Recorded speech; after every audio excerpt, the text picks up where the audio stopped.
yaghurrannakum billahil ghurur. Kamu jangan tertipu dengan kehidupan dunia. Makanya saya itu orang yang paling fanatik sujud. Soalnya kalau suwun jenengan sing sujud. Wes sujud salat 5 waktu lah nikmati. Karena sekali kamu terbiasa mensifati dunia ini penting, nanti kamu akan lupa mensifati akhirat itu penting. Dan itu awal kamu tergelincir dari ansawa isabil, dari jalan yang benar. Makanya tadi pepatahnya orang sufi apa? An-nasu niyamun wa idza matu indah. Manusia itu tidur, kalau mati baru. Terus contoh kedua begini. Kenapa Allah begitu murka ketika orang tidak mengerti hak-haknya Allah? Bukan karena Allah anarkis atau keras, tidak. Memang secara akal pasti begitu. Saya sampai tak beda ini. Ya contoh gampang-gampang saja, tak wari logika. Kalau ada orang buta lewat kemudian nabrak tembok, karena apa? Karena buta kan? Buta itu maknanya apa? Tidak tahu. Akibat tidak tahu, nabrak tembok. Ya kan? Karena tidak tahu nabrak tembok, karena tidak tahu terjatuh di sungai, karena tidak tahu terjatuh di jurang. Sekarang juga sama. Orang karena tidak tahu pentingnya agama, tidak tahu pentingnya Allah, kemudian dia fokus ke duniawi. Akhirnya ya nabrak tembok. Natijanya sama enggak? Saya ulang lagi ya. Orang buta karena tidak tahu nabrak tembok. Orang fokus untuk perempuan cantik atau melihat apa, kemudian dia tidak tahu depannya juga nabrak. Untuk menjadi nabrak itu syaratnya tidak tahu apa tahu. Bisa dua-duanya. Tidak tahu ya sebabnya nabrak, fokus ke yang lain ya bisa. Maka tidak tahu ya sebab nabrak, fokus ke yang lain juga sebab. Nah mata kita, hati kita ini sudah dipenuhi hal-hal yang tidak penting, sehingga kita lupa dari hal yang penting. Kayak tadi kita mau minum kopi saja, fokus sampai meninggalkan anak main sampai jatuh. Berarti minum kopi sebenarnya tidak satu kebodohan, tapi ketika membiarkan anak kecil jatuh itu adalah kebodohan. Sebetulnya makan menikmati dunia itu tidak kebodohan, tapi ketika Anda melupakan Allah itu menjadi satu apa? Kebodohan. Ini disebut kamu jangan terlena oleh kehidupan apa? Dunia. Nah kenapa terlena? Itu kakean delok. Mulane Nabi itu ora tau delok dunia. Nabi saya ini tak latih gitu di wali, tapi mukadimah. Kulon itu belum pernah delok. Saya pernah punya kakak wakil bupati, punya teman gubernur banyak tuh. Kalau delok susu rawani sih, mereka khawatir seneng. Nabi itu pernah, Nabi itu jenenge manusia pernah lewat itu. Kemudian tonggo-tonggone Nabi kebetulan pas pulang bawa unta-unta banyak. Itu Nabi melihat mungkin 0, sekian detik. Itu dilori pangeran. La tamuddanna ainaika ila ma matta'na bihi azwajam minhum zahratal hayatid. Jadi misalnya koyo rogen misalnya delok wong numpak Alphard pejabat ana sing bukakno. Enak aja nak jadi wong ngono iku. Kalimat itu direkam oleh Allah bahwa Mustafa pernah ngomong enake dadi wong iku numpak Alphard ana sing bukakno. Tapi kan tetap kirim. Sehingga nanti di akhirat kalimat itu direkam misalnya nanti ternyata yang numpak Alphard misalnya nyuwun sewu misalnya yang numpak Alphard tadi tetap di neraka, kamu ya ikut di neraka. Karena dia menikmati Alphard lali akhirat, kowe yo ngangen-angen kepengen seperti itu. Maka poinnya sama. Kalau pun rokok bareng. Terus ada orang sujud di musola, melarat sujud. Kowe enggak pernah enake dadi wong iku. Padahal sujud itu yang menjadi orang masuk surga. Terus kowe ditakoki ning akhirat. Kowe tahu angen-angen dadi wong sujud mboten ate. Tapi kayak tahu angen-angen mewah nate. Yes, seneng ngono kira-kira gitu. Lha iku latara undal pas kowe roh ilmu yakin pas wae mlebu neraka. Iki mulane tak ajari dini kiat-kiat supaya kira mlebu. Makanya latih melihat dunia kok juga kesuwen. Misalnya di konco jadi pejabat. Kalau nanti di keluarga pejabat sampai sekarang pun saya sering punya teman. Mboten nanti kalau melihat bahwa dia pejabat. Karena saya takut dosa. Saya melihat dia seorang mukmin yang sujud, yang sholat. Saya bodoh sekali kalau melihat dia pejabat. Karena itu tidak ada artinya di akhirat. Saya sampai sekarang yang saya melihat presiden orang yang mukmin, sehingga saya harus hormat. Saya melihat bupati orang yang mukmin, sehingga saya harus hormat. Melihat sampean ini wong sing mukmin, malah gue jalalan barang ini sudah mukmin plus. Jadi rasa dikei kertu pinter gue jalalan. Jalalan gudul bisa gaya bisa. Gudul lu ora ono maknane. Oh, anu gak angger wong iso maca kitab apa? Gundul. Jos lah. Jadi saya ulang lagi ya. Makanya saya itu nanti kalau sampean alim sudah kayak saya, itu pasti nggak kagum sama sahabat. Sahabat itu, apalagi Rasulullah ya tentu. Sahabat dulu aja yang gampang ditiru. Sayyidina Umar ketika ditusuk oleh siapa? Abu Lu'lu' siapa? Al-Majusi. Abu Lu'lu' itu seorang Majusi. Dan Umar itu orang pendendam. Dia orang pendendam. Tapi tentu karena dia orang baik, ya pendendamnya hal-hal yang baik. Coba kalau kamu ditusuk orang itu dendam nggak? Kira-kira sebagai manusia kan dendam. Itu tanyanya begini sama yang ya taruh sekarang orang dekatnya. Yang bunuh saya tadi siapa? Itu Abu Lu'lu' Al-Majusi, Hulamul Muhirah. Dia budaknya Muhirah. Majusi, iya ya Umar. Dia sudah mau mati. Itu ngendikan gini, sama siapa otaknya? Alhamdulillahilladzi lam yaj'al maniyati biyadi rajulin sajadalaka sajdah yuhajuni biha yaumal qiyamah. Ya Allah, terima kasih sekali ya Allah. Engkau mentakdirkan saya dibunuh oleh orang yang enggak pernah sujud. Kalau saja dia pernah sujud, maka dia berhak menuntut saya dengan sujudnya untuk masuk surga. Artinya gini, kalau dia ditusuk orang yang pernah sujud, misalnya Sayyidina Umar kok ditusuk oleh Ruhin, kemudian Umar masuk Ruhin masuk neraka, aku tetap pedih Gusti. Isowai sujudnya dia menjadikan enggak berhak masuk neraka. Artinya Umar sangat hormatnya pada sujud itu dia enggak berani. Jadi kira-kira kok Umar sujud kowe iku kira-kira rawani maksudno anak kowe mlebu neraka. Piye-piye di kekuatan sujud yang mempotensikan tetap dia masuk surga. Makanya dia seneng, dendamnya kesampaian. Syukurlah nek sing mateni aku ora tau sujud. Dadi tak patut nang neraka langsung gludeng ngene kira-kira gitu. Saking hormatnya ambek sing jenenge sujud. Tapi kita sekarang enggak. Rawong nih musola sujud, ya jangan wong nganggur. Otak kita ini sudah PKI lah kamu, PKI halus, PKI yang tanpa kartu, paham? Makanya Allah kalau muji sujud, enggak sampean tak latih supaya baca Quran yang benar. Kayak apa Allah bikin Ka'bah? Kayak apa mulianya Ka'bah itu dibikin Allah untuk apa? Lil akifina wa satusai warrukais sujud dan untuk orang-orang rukuk dan sujud. Ketika Allah menurunkan rezeki di bumi dan di langit, itu perhitungannya Allah masih itu asli. Rabbana liyuqimus shalah faj'al afidatan minan nas tahwi ilaihim warzuqhum minas sama. Gusti, ben nak sujud ku kuat. Piye-piye menungso nak ramangan ra kuat. Nak is kuat diteno ku yo ben sujud. Liyuqimus shalah. Ketika Allah muji orang baik atau ibunal abidunal hamidunas saihuna satruse arraqiunas sajid. Yang rukuk yang sujud. Karena tadi ketika nanti Anda di akhirat, kenangan terbaik Anda di dunia itu hanya sujud. Liane itu, coba misalnya kena akhirat terus video disetel sih, pas kongkoi ini perapatan, bariku ngelamonem disetel, jadi pegawai negeri, ngayal gajinya sakmene, engko sakmene gue wayo, wan terrekam kabeh. Oh rai sini wong. Terus tokoh idola sing duwe wakai sing tumpakane Alfa di sekretaris saya. Iku mbok neng utakem iku berpuluh-puluh tahun. Dan itu jumlahnya poinnya misalnya 100.000. Bareng idol anu Kanjeng Nabi mau 10%, cuma gayanya mau sholawat, tapi sebetulnya agak tahu bayang no ini miskinan, Mbak Amit nih miskinan. Gayanya mau sholawat tapi uteknya ora tahu kepengen melarat koyo. Itu direkam. Makanya dari Habib sing alim-alim niku almar'u ma'aman ahabba hada targhib wa tarhib.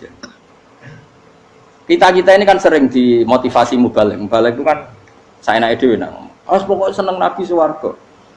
Dari Habib sing alim nak ngritik, masalahnya dawe mu almar'u ma'aman ahabba. Wong dibarno wong sing diseneng. Apa kamu bisa menjamin seneng Nabi saudure seneng wong-wong itu?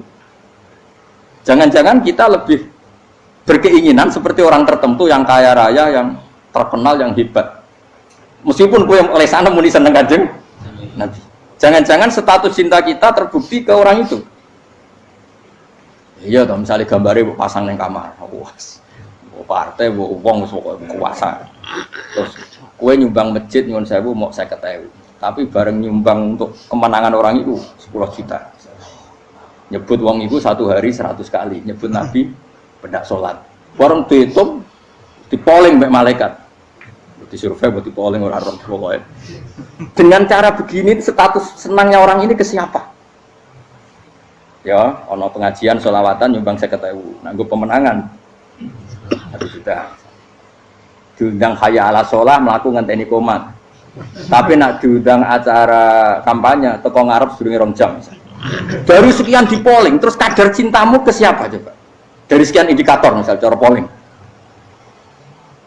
Jangan-jangan diputuskan lebih seneng ke itu. Ya sudah almarhum aman. Apa? Makanya kata orang-orang alim almarhum apa? Orang itu terserah disenangi. Masalahnya kita tidak ada jaminan lebih seneng Nabi. Ya orang ada jaminan. Ya saya aman misalnya. Hitung dewi-dewi. Rasa menang terus kok begitu. So wis kadung terus. So wis kadung. Makanya Sufyan Ats-Tsauri itu jadi wali kurang sama mergo ibadah akeh mboten. Sufyan Ats-Tsauri gurunya Imam Syafi'i. Jadi wali itu sederhana. Sama tak ceritanya orang-orang jadi wali dengan cara yang sederhana. Tapi kan niru copy paste ya, artinya orang apa ya KW lah. Kalau niru gak apa-apa, tapi KW kebaikan. Sufyan Ats-Tsauri itu ditanya, kenapa kamu sedekat itu sama Allah dan Anda keramat? Jadi resepnya begini Pak. Saya itu belum pernah ke masjid nunggu adzan. Paling gak setengah jam, 1 jam sebelum adzan itu saya sudah ada ke masjid. Ditanya, kenapa begitu? Ketoke kok kawula sing elek, moroe ngenteni diceluk. Wis ngerti nak wayahe yak ngono iku Allah nyeluk. Misale saya punya candalem atau saya punya karyawan, tiap jam 8 itu buka toko. Nah, bayangno itu juga. Saya punya karyawan tiap jam 8 tugasnya buka. Selalu buka tokonya ngenteni tak panggil. Hen, toko buka. Siap. Tapi besok ya ngono lagi. Hen jam 8 buka. Siap. Tiap hari gitu, kira-kira kendaraan karyawan itu goblok apa sopan? Kira-kira nggak jawab deh. Goblok kritik jauh semua yang sudah. Nah Sufyan Ats-Tsauri tidak mau gitu, nggak ngerti nak Allah yang mau wayahe manggil. Jadi ya kerja malu ya sing kono. Jadi nak Allah hayya ala sholah pun mesti. Hayya ala sholah pun penting mriki. Ini sudah jadi wali. Oh itu saya buat tiru tapi kawin, nggak masalah. Tapi ini kan resep, no. Lo mangkel lo gak kira-kira. Ono karyawan tiap jam 8 kon buka toko. Selalu marane ngenteni di panggil. Jadi wali dulu tuh punya cara muamalah sama Allah tuh luar biasa. Ya ora usah mbok tiru terus kemen dadi wali wis ra iso kadung salah. Biasa wae. Aku lah nganti saiki ya biasa wae. Aku maro masjid ngenteni mek kumat ya biasa wae. Tapi aku kan iso dadi wali lewat jalur liya lah aku ya. Jalurku kan akeh. Mulang ya mari wali, sabar ning coba ya mari wali. Jane ana jalur, fikir ya mari wali kan. Tapi kan loro, fikir loro. Dadi Imam Adil ya wali, di bojo judes iku wali, masyhur. Ana wali ku barokah di bojo judes. Iku ya jalur dadi wali. Wah, lebih ngeri lagi. Ngeri tenan, nganti akhirat dijak wedi. Jadi anak jote wae kan. Para suami takut istri silakan baris sing wis baris sing wedok. Pak rene lho tetep mororo. Wong wedi bojo kegawangan ini akhirat bahaya, you know. Yes. Bahaya wedi bojo nganti kegawan apa? Teng akhirat. Masyhur jadi cerita-cerita wali wis. Ya saya ulang lagi ya. Latih, meskipun dari kecil latih. Makanya kamu tahu kenapa Quran itu kalau ngendikan sujud kayak gitu spesial.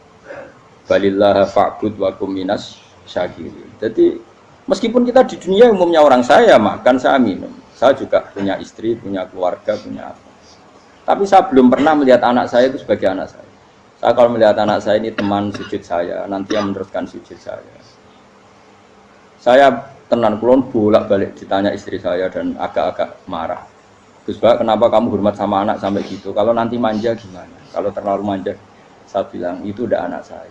Itu nanti yang meneruskan sujud saya, meneruskan rukuk saya. Saya nanti pasti mati dan saya butuh di bumi selalu ada yang sujud sama Allah. Dan itu yang paling dalam otoritas saya itu anak saya. Orang lain itu enggak dalam otoritas saya. Jika kita melihat anak itu ini penerus sujud saya, penerus rukuk saya. Kita enggak sudah duniawi sekali. Rumah tanah anak tua ben di rumah. Kapitalistik. PKI lah pikirannya yang ngono, Cina yang ngono. Mau fasek-fasek neng dalan yang ngono, kowe nggawa jalalan ngalor itu pakai aja ngono. Jadi dulu itu kalau para nabi donga fahab li milladun kawaliya yarithuni wa yarithu min ahli Yakub, seorang turunan yang meneruskan tradisi sujud, tradisi. Sehingga Ulama-ulama dulu kalau ndongakno anake ya min ahli sujud, wa min ahli Quran, wa min ahli sunnah napa? Enggak apa-apa kowe seneng donya gak apa-apa. Ora usah tak warai wis seneng dhisik. Paham? Dadi iki ora usah cara Gus Bak ra apa-apa. Ora usah tak arani ra apa-apa wis mbok lakoni. Makanya pulau suwun sangat. Sujud itu luar biasa. Nanti kamu di akhirat kenangan terbaik Anda di dunia adalah pernah apa? Sujud. Bayangkan kalau itu jadi orientasi Anda. Anda berpolitik, cek melok partai Gerindra, cek Golkar, cek PDI supaya jadi penyuara sujud tidak dilarang di Indonesia karena umat Islam mayoritas. Saking mayoritasnya sampai pejabat rasolat rawani. Beberapa pejabat rasolat bakal dipilih. Itu berarti kamu berpolitik niat bikin satu pressure supaya standar orang benar adalah sing nopo sujud itu ya benar. Kok yang kaya kerja biar bisa beli tanah untuk masjid. Yang orang miskin ikut menopang supaya masjid itu berdiri. Semuanya orientasinya menuju apa? Sujud. Jadi tidak sujud itu harus jadi wong khusuk sing goblok terus sujud terus. Tahu-tahu negara dikuasai komunis misalnya. Terus akhirnya sujud dilarang. Termasuk menciptakan satu suasana Islami di negara ini juga berarti menciptakan keberlangsungan sujud. Karena dengan suasana Islami berarti sujud tidak dilarang bahkan dianjurkan dan sebagainya. Ini penting saya katakan karena kalau tidak diingatkan ruwet. Nabi itu pernah punya anak dalam. Anak dalam itu setelah mau boyong cara santri itu ditanya, kamu minta apa sama saya? Ya Rasulullah kasih waktu 1-2 hari mau saya pikir. Karena yang menanyakan orang yang Sayyidul Awwalin wal Akhirin setelah sekian 2 hari, minta apa kamu? Jalur Anda gak tanggung-tanggung. As'aluka murafaqataka fil jannah. Saya minta jadi temanmu di surga. Oh Nabi kaget tuh. Kok kalian diwarai wong? Mboten nanti sing mari. Nabi kok nang diwarai wong ndak ya. Terus kenapa kamu minta itu? Kata tadi, kalau saya minta dunia itu nanti zailah. Dunia itu pasti hilang, faniyah pasti hilang. Maka yang abadi adalah saya jadi temanmu di surga. Tapi apa kata Rasulullah Jabir? Fa'inni ala nafsika bikasrotis sujud. Ya sudah kamu bantu saya, kamu memperbanyak sujud. Kayak apa? Nabi pun mintanya fa'inni ala nafsika bikasrotis sujud. Saya bantu untuk menolong diri kamu memperbanyak apa? Sujud. Makanya di pertama surat turun itu ada wasjud. Kamu bersujud dan kemudian mendekatlah kepada Allah. Tapi sekarang enggak. Karena kita kena hijab duniawi, mitra penting, semuanya penting dan semuanya penting itu makna di hati kamu adalah khadzun. Bahkan ngidolakno kiai perkara khadzun nafsu, wae nak dadi kiai gede. Wah, teko ditolak al-badru. Wale napu pidato MC ne muni Saiful Fadilah wal Karomah, mbah sauni-unine MC.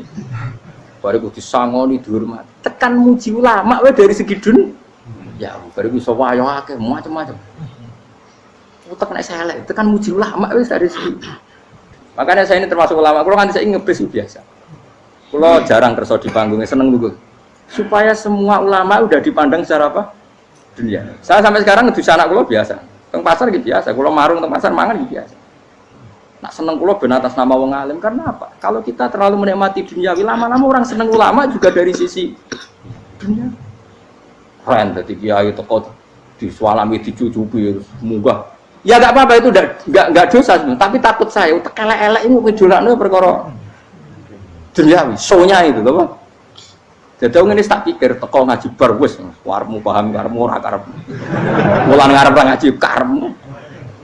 Mesti rugi kowe ya, aku tenang ae aku. Ben orang itu latihan ikhlas, napa? Latihan. Kalau kadang gitu protes be tiang-tiang. Gus, jenengan sekali-kali nak tidak tak derekno kok umum. Aku itu tidak mengharamkan itu, menaik kalau dereng tua. Dereng haji malah turun, topa menaik. Dalane ra roh, dereng kiai malah nyala wong. Ngerusin tahu tak kon derek nang kota, tak kon sepeda motor kan terno ning gone Malibu. Dalane ora roh, malah yo neraka. Ya lho kan, jalan akhirat ora roh donya ra roh sing lah tak kowe wong ijo urip. Jalan dunia ora roh, jalan akhirat ora mbok roh iku apa. Repot. Jadi kenapa saya ndak mau, bukannya menolak. Saya senang kalau kiai-kiai terhormat, senang sekali. Saya senang kalau ada ulama dihormati karena supaya jadi tradisi ulama itu terhormat. Tapi jangan semua ulama mau dihormati. Nanti lama-lama jadi siklus tekan mencintai kiai saja karena fasilitas. Kowe seneng dadi imam masjid akbar, masjid Istiqlal, imam besar. Seneng mergo kenal presiden, datang dikawal. Seneng dadi sudhes, wah keren salat ngarepe Ka'bah, teko dikawal askar. Ya kalau seneng karena itu kan berarti menjadi dunia. Itu sirinya kenapa Rasulullah ketika ba'da Fathi Mekah sudah menguasai Mekah, sudah naklukkan Mekah Madinah. Nabi itu satu hari terbiasa mau sarapan saja kadang nggak ada yang dimakan. Tanya ya Aisyah, apa saya bisa sarapan? Enggak ya Rasulullah. Ya sudah saya tak puasa. Supaya tetap terkontrol bahwa umatnya mencintai beliau bukan karena kebesaran. Itu Rasul. Itu setelah periode Mekah loh, jangan kira itu periode Medina. Apa? Itu periode apa? Medina loh. Periode yang setelah Nabi punya segala. Tapi Nabi tetap seperti itu. Kenangannya Aisyah sebagai istrinya apa coba? Dia cantik sekali. Aku tahu jajal turun ngarepin Nabi terlentang. Ya Nabi tetap sholat. Nah beliau sujud sikilku tak ingkretno. Nah beliau ngadeg tak lonjoro meneh. Jadi Aisyah wa ana muqtaridotun bene adi turu terlentang. Jadi cara ya sudah terlentang. Wong Nabi nak salat suwi dia tetap salat. Tapi di bojo ayu ora ngerasa salat. Bojo elek ora salat ngono. Bojo elek amen junub meneh wae. Kowe ora kena go contoh kasus wis wong kasus. Kowe di bojo ayu prawan turu karepku sik salat ora bos misale lho. Pemene wong jegoten wae tambah over. Mustafa kalau orang nyek jegoten liyane ora salah situ. Mergo nak nyek wong akeh dosa, nak nyek wong sitok ora. Misale dosa tak hitung mau ke sore. Aku nyek dosa sitok, mulang ganjarane 10. Cek susuk piro? Cek sarplus orang dagang cek. Cek badi. Iku kan adene ra ikhlas. Ra ikhlas aku yo ra ikhlas ilmuku, malah lara. Malah ngerokok ping 13 sebenarnya. Makanya ini dipikir ya, saya ulang lagi, harus dipikir secara matang-matang bahwa kita tidak boleh terlena oleh kehidupan dunia. Menjadi bodoh kan Anda minum teh, kemudian anak Anda jatuh di pinggir Anda. Paham ya? Nah, sekarang menyangkut mukjizat. Ini masih tentang ayat ini, nanti sampean tahu logikanya. Tak bedain, tidak jawab satu-satu aja. Karena iman sarannya harus tahu. Fa'lam itu tahu. Fa'lam annahu la ilaha. Ketika sekarang telur, saya memberitahu misalnya, telur ini udah dipitik, cara kowe mungkin tahu. Ayo jawab satu-satu. Mungkin kan? Mungkin. Tapi pertanyaannya, saat telur menjadi pitik kemudian mungkin, dan ayam ini bisa terbang, bisa selingkuh, bisa punya anak turun, itu menjadi mungkin itu kan kamu pun tidak ikut menciptakan. Ikut nggak kamu menciptakan telur menjadi ayam? Tidak kan? Kan di luar kudrah kamu, di luar kemampuan kamu. Tapi kamu bilang itu mungkin. Ada onta yang buting, yang sudah hamil sudah. Kamu bilang nanti onta ini mau punya anak dan anaknya nanti bisa jalan seperti induknya. Kamu katakan apa? Mungkin. Tapi saat Anda katakan mungkin, Anda ikut menciptakan enggak? Enggak kan? Tetap itu kudrahnya Allah. Tetap itu. Maka para nabi itu tidak tahu bedanya antara onta yang keluar dari indukannya dan keluar dari batu. Itu syaratnya jadi nabi, syaratnya jadi wali. Nah saya kira ono nabi. Makanya Nabi Soleh ditakoki, bukti nak kudrahe pangeran upi. Lah kamu minta apa kata Nabi Soleh? Silahkan ada unta keluar dari batu itu. Nabi Soleh bisa. Ya tenan terus unta keluar dari batu. Terus kaumnya gawok. Wah kok hebat tenan unta metu kok batu. Jare Nabi Soleh, ya padha karo unta lahir kok indukane. Bedane apa? Ya beda. Lah bedane apa? Metu kok watu kok ya ora melok gawe. Metu kok indukane ya kowe ora melok gawe. Bedane apa? Tapi utakmu kena hijab, ngono niku ana bedane. Cara nabi-nabi ora roh bedane. Lah kula termasuk warasatul anbiya ya ora roh bedane cara. Waras utek kula niku waras. Lho lha yo misale kowe cara iman seperti itu yakin dadi wali. Wes sama amatir lah wali swasta lah pokoknya wis dadi wali. Jadi manusia itu lucu, sesuatu yang dia pun tidak bisa, iku sok bedakno. Kalau telur menjadi ayam mungkin. Sapi keluar dari indukan mungkin, biji padi menjadi padi besar mungkin, tapi nak watu kok jadi biji padi mukhal. Lu saat yang dikatakan mungkin itu apakah manusia ikut memberi? Tidak kan? Ikut menciptakan? Harusnya kan tetap bilang Yo, aku menyaksikan itu karena ada kekuatan X yang menciptakan itu. Harusnya dia kalau mau konsisten kan, saya tidak bisa menciptakan telur jadi ayam, tapi ada kekuatan lain yang menciptakan dan saya tidak bisa. Jadi telur keluar dari ayam ya kita tidak bisa menciptakan, sapi keluar dari induan ya kita tidak bisa menciptakan, termasuk untanya Nabi Soleh yang keluar dari batu besar kita. Makanya semua Nabi itu tidak tahu bedanya, itu bedanya Nabi sama enggak Nabi. Makanya Nabi itu tenang ya, masyhur. Ketika perang Khandaq, Nabi itu kelaparan. Kemudian Jabir datang, ya Rasulullah, istri saya menyiapkan makanan untuk orang 6 karena kambingnya hanya kecil. Maka hanya orang 6 saja yang kau boleh datang ke situ. Tapi Rasulullah dengan santainya, ya ahlal Khandaq. Padahal yang ngeduk Khandaq itu sekitar 3.000, ya ahlal Khandaq. Halumu ilayya, yuk ke Jabir, karena Jabir sona atau aman, bikin makanan untuk kalian. Itu 3.000 orang. Wah, Jabir dimaki-maki sama, sudah bilang untuk orang 6 Nabi, ya apa-apaan orang banyak, itu mesti tidak cukup, kita mana. Nabi santai, bilang ke istri kamu Jabir jangan buka makanan itu kecuali saya. Ya, makanya Nabi matur pengiran, Gusti ini cukupkan untuk orang banyak. Sama Allah di ACC ya terus cukup.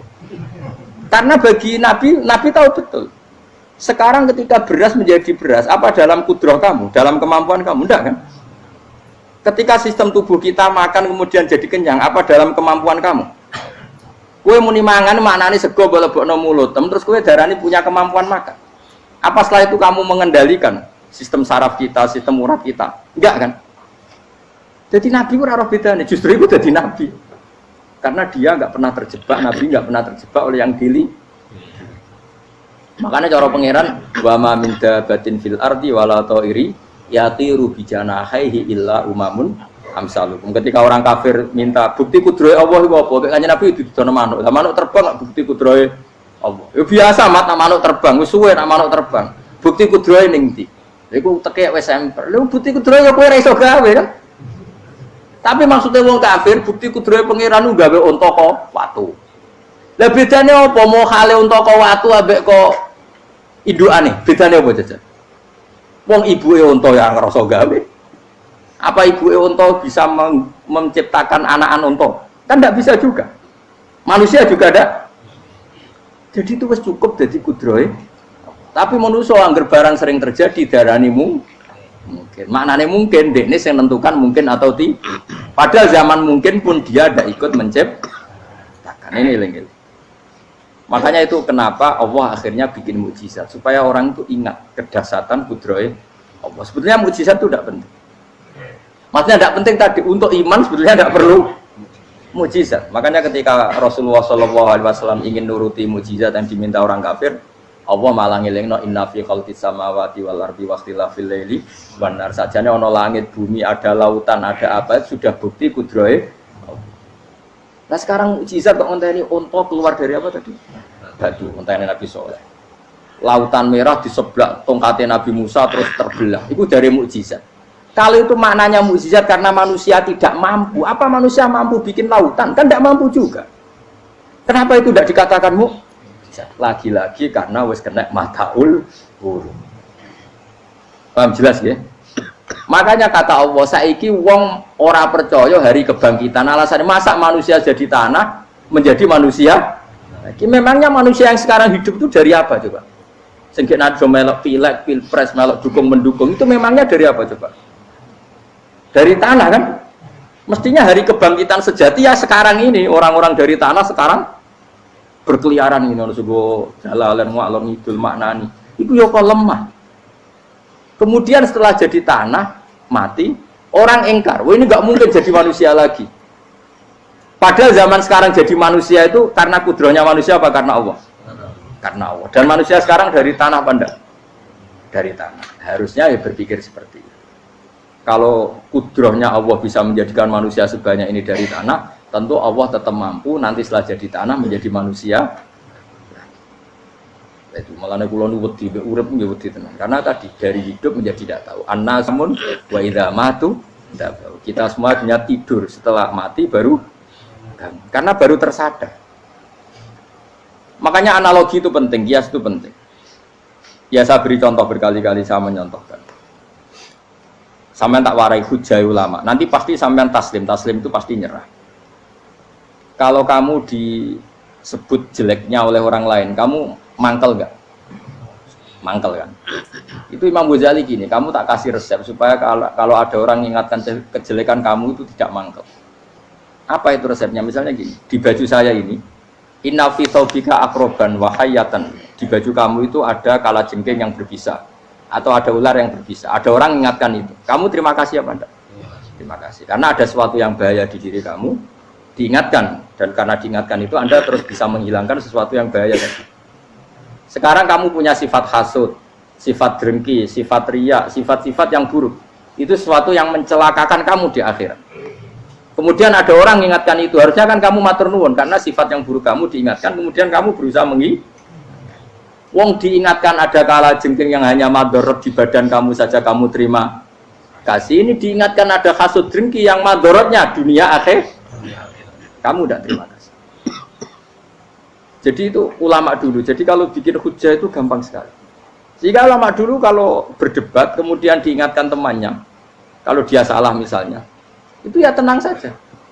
Karena mereka cukup punya akal, punya analogi untuk nganggap itu biasa. Kayak diingatkan ada kalajengking di tubuh kamu. Kamu matur nuwun enggak sama ingatkan? Tadi saya ngaji sore, ngaji di sini cerita. Kila itu Imam Ahmad.